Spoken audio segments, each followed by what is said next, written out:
Assalamualaikum warahmatullahi wabarakatuh. Waalaikumsalam warahmatullahi wabarakatuh. Sebelumnya perkenalkan, nama saya Ale Rosyada dari Universitas Muhammadiyah Pringsewu.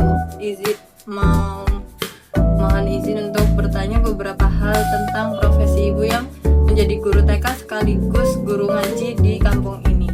Apakah diperbolehkan? Insyaallah bisa.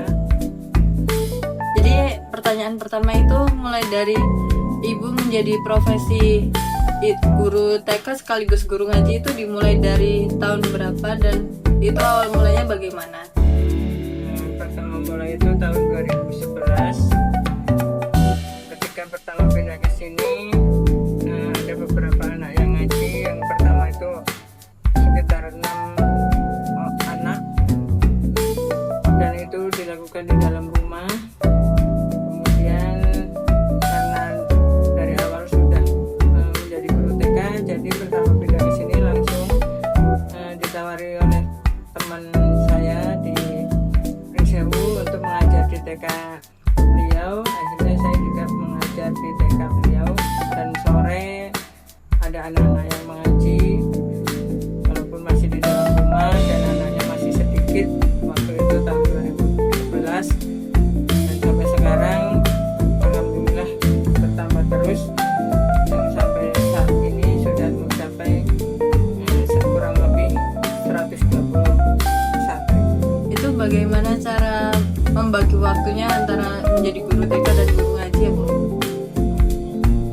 Pagi itu kan sudah mengajar di TK dari jam 7 sampai jam 11. Kalau sekarang sudah jadwalnya sudah penuh ya, jadi ada yang membantu.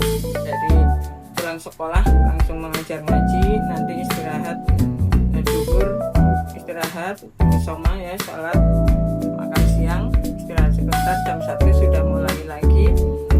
Terus nanti istirahat pas asar, sholat asar, nanti dilanjut lagi untuk yang kelas besarnya, terus sampai menjelang maghrib, dan setelah maghrib ada lagi yang kelas SMP.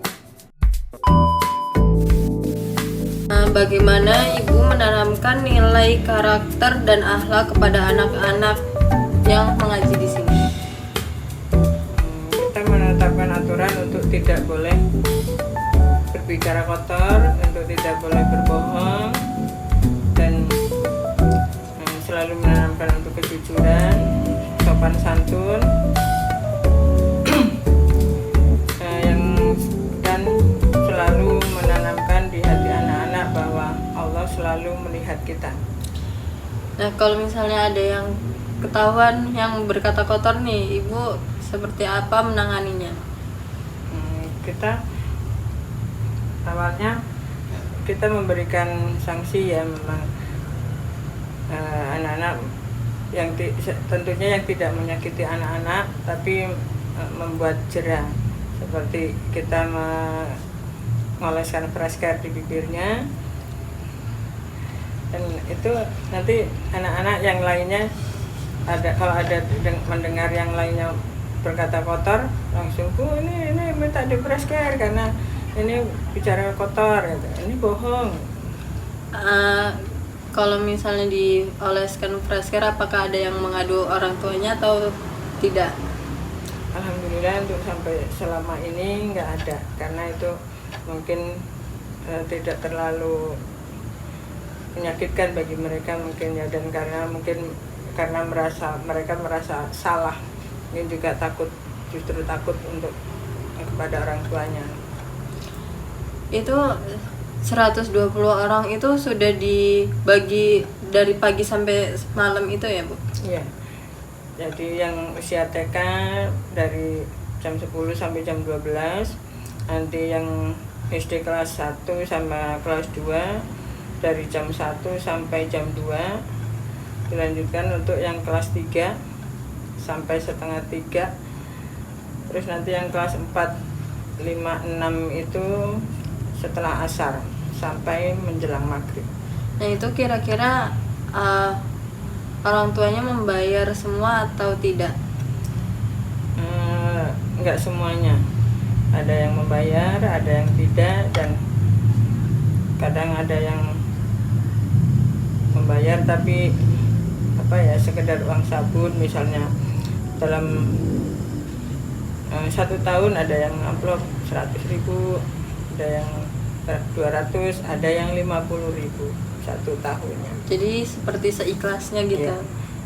Tapi untuk kelompok yang baru mendaftar, mereka yang justru yang usia TK itu yang rajin, yang mereka konsekuen dengan yang mereka putuskan sendiri ketika rapat dengan membayar 1 bulannya 15.000. Tapi kalau untuk yang usia besar-besar memang tidak ada aturannya. Kalau mau masuk ke sini apakah ada uang pendaftarannya atau bagaimana cara mendaftar di sini? Ketika mendaftar, untuk yang ke belakang ini ada uang pendaftaran, tapi nantinya itu ada pendaftaran 25.000, tapi itu digunakan untuk membeli buku menulis dan rapot.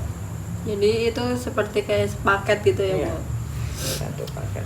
Nah, pengalaman apa yang paling berkesan selama Ibu mengajar? Ini pengalaman apa dulu nih? Pengalaman manis? Pengalaman pahit? semuanya? Pengalaman manisnya ya ketika kita mengalami sesuatu yang menyedihkan, mereka ternyata bisa menghibur kita. Mereka bisa membawa atau merubah suasana hati untuk menjadi selalu selalu damai, selalu menenangkan. Alhamdulillah, mungkin itu. Selanjutnya